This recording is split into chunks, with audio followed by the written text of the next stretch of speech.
আচ্ছা, তোমরা কি জানো আমতা বিবেকানন্দ মাঠের যে টুর্নামেন্টটা সেটা আমতা সব থেকে দ্বিতীয়তম বড় টুর্নামেন্ট। তো চলো তোমাদের একদম প্রথম থেকে বলা যাক সবকিছু। আর এটাও নিশ্চয়ই জানো আমি কোথাও একা যাই না, গেলে আমার বন্ধু আর আমি দুজন একসাথেই যাই।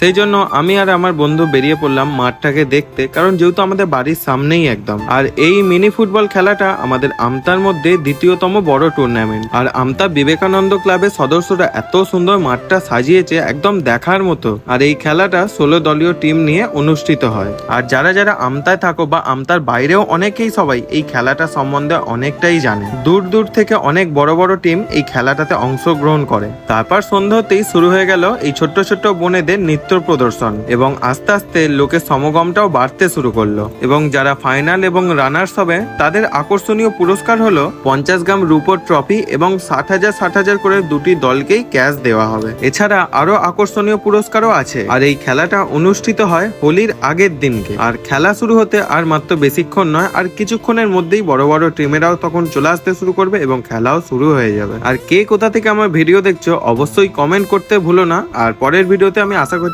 সবাইরই নাম নেওয়ার। তো আজকের মতো টাটা, রাধে রাধে সবাইকে।